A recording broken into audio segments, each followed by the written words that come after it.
everybody, welcome back to the channel. How you guys doing? I'm your captain girl with contagious energies and I welcome you. In today's video, I'll just be sharing with you things that I love about South Africa, because you guys already know I'm your Congolese queen. You see me looking down, please know that I have my notes down. I actually wanted to be on my feet today. Feel as if you guys can feel me a little bit more. Number one is Heritage Day. I love how South African embrace their culture, how you guys take the moment, take days to celebrate your heritage. You teach your children about your heritage. You even have Heritage Day. Congolese people, heritage. Heritage Day. I'm gonna lie. So Congolese people, I mean, I don't know if they celebrate heritage. I've never heard of Heritage Day. The only time they celebrate independence, that's the only thing I know Congolese people celebrate is Independence Day. But otherwise, when it comes to culture and stuff like that, I've never heard of any Congolese people saying, hey, let's embrace, our culture. Even when it comes to embracing culture, I feel like they're more into the food. Like, Congolese people are more about the Congolese food and stuff like that. That's one part that we love about our culture. But when it comes to like dressing and stuff like that, I don't think we're there. But with South African people, you take time, you take pride. Like, on Heritage Day, everybody in the office looks amazing. It's bright, it's colorful, it's vibrant. It's everything that heritage is supposed to be. So the other one is men or boys having hair. It was just like that can actually happen. Men can have hair or boys can also grow their hair, and that's okay. Because I know a lot of people, like growing up, when my brothers had like Snoop and had plaited their hair, people would tell my parents, oh, your children are gonna turn gay, they're gonna be gay. Why are you making them look like that? They look like they thieves. So they smoke weed, like people bad mouth. And I don't even understand the gut you get to bad mouth a child to its own parents, you understand? But in South Africa, there are men with dreadlocks, there are men with afros, there's mohawks, there's all these amazing things, and it's okay. Like, a person doesn't feel out of place. Nobody's telling them that, hey, you're a thief because you have hair. But in the Congolese community, like, having hair as a man, it's like they think like your parents is not right in the head, like something is missing. Like, is that your child? Are you okay with your child looking like that? Because now everybody thinks, hey, like he's a thief. As languages, hey, you guys, and language. Ooh, I mean, I have a friend whose kids know Sepedi, Setswana, and Zulu. I was just like, how are you doing it?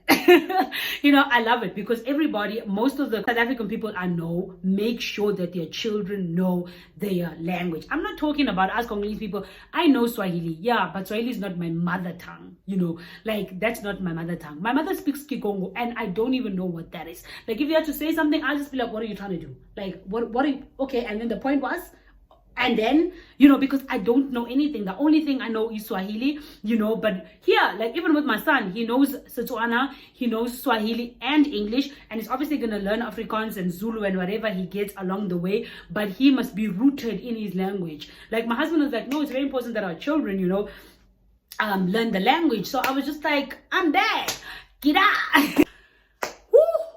Let's just talk about freedom. I've noticed that when a South African girl falls pregnant, the family just doesn't throw them away. Like, your life doesn't end. Your life is still exactly the same, because you have the community, you have the family that's helping you to make sure that, hey, you know what, just because you fell pregnant doesn't mean now it's the end of the world. So you obviously get the chance to go to school. You get the chance to, after you give birth, life still continues. Congolese. Unajua sana komea. When they go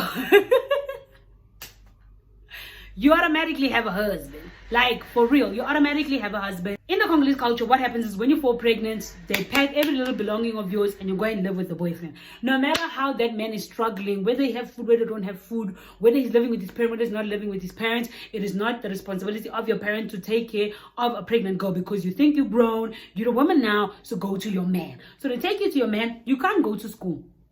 So let's say you are in high school. You can't go to high school. Your life is finished. If you get to that man, you'll have that baby.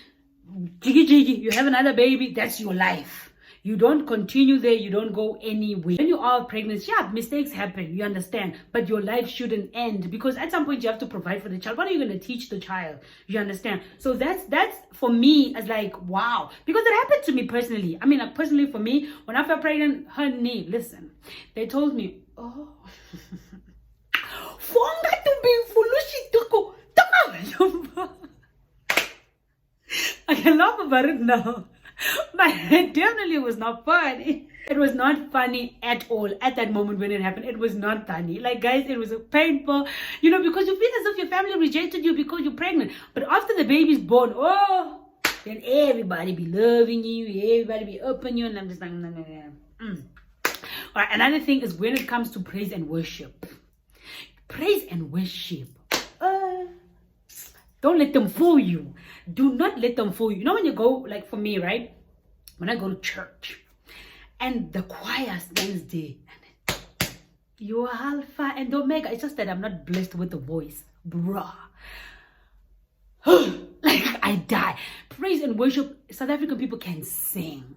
South African people can sing. And when they pray, when they worship, I don't even know why heaven don't open and God just comes down himself, because you guys are doing the most. You guys are literally, I go to church even though I can't hear a word of Setswana. I'm just there waiting for them to sing. When they sing, guys, if only you could sing, I would plug you with the but unfortunately, Congolese people, you know what we know? Hey, I'm a dumb dollar, hey, coffee, funny bang.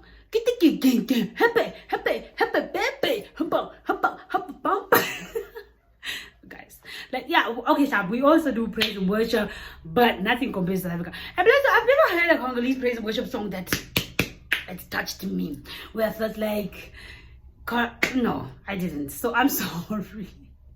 You know something about South Africa that I also love is women have a lot of independency in this country, like for real.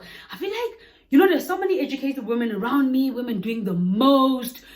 You'd find that a woman, has a child and she's supporting the child by herself because there's a deadbeat somewhere that decided to beat, so she's supporting the child. She's got a good job. She's got a good car. She's making it happen, Congolese. They don't even have money for salt. Salt? What's that? Like with Congolese people, I feel like they just mold you to be a wife. They just mold you to be a wife from your parents' house to your husband's house. Whether you go there and you work, whether you don't work, it's not their business. You must just be a wife. They groom you to be a wife. But with South African women, there's so many things that women are doing to empower themselves. And let me tell you something. With South African women, what I've noticed is if they're in a toxic relationship, it's easy for them to be like, I'm out of here.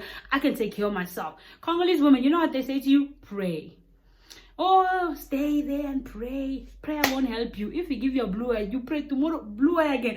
Guys, And the reason why Congolese women stay in a lot of unhealthy relationship or marriages is because they are not able to, to be dependent. They are very dependent on their husband. Most of the Congolese people, obviously I'm speaking about the Congolese people that come from Congo, that have grown up in Congo, but there are some of them who grew up here and they also, have that mentality. I'm sorry, honey, not here. Load shedding. Hey guys, in South Africa, load shedding, there's a timetable. We're gonna have load shedding at 6 today. Oh, load shedding tomorrow. Load shedding. In Congo, it's just load shedding. If the government feels as if, hey, today there's load shedding, there's no load shedding. And in Congo, people cook on braai stands. So they put chocolate in how you braai, you put a pot. People cook. Most people cook on braai stands in Congo, and they have a lot of nyoga. Is that what you call it? Forgive me for my pronunciation. But when there's like wires, when you steal electricity from this person, from that person, there's a lot of that. But even with that, most of them don't cook. Don't cook with it. So South Africa is very organized. Like even when it comes to paying for electricity, you guys have a municipality. You go to municipality, you pay for your electricity, and then you go home. Congo, municipality, follow you to your house.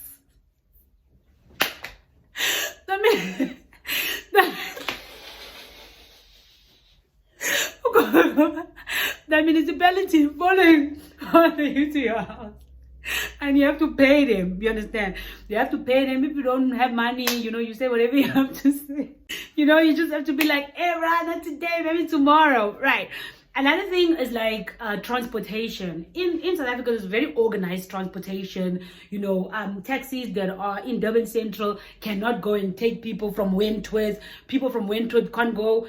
Taxis from Wentworth can't go and rank in Newlands. Stuff of that sort. And if a taxi says 32 or 16 people, it only takes that amount of people. But in Congo, there is lack of transportation. There's very little transport. So if, let's say, it says it takes 32, the driver's like, I'm putting 60. You're all like this in the taxi, and there are some taxis where they take out the seat and then they put benches. So you see,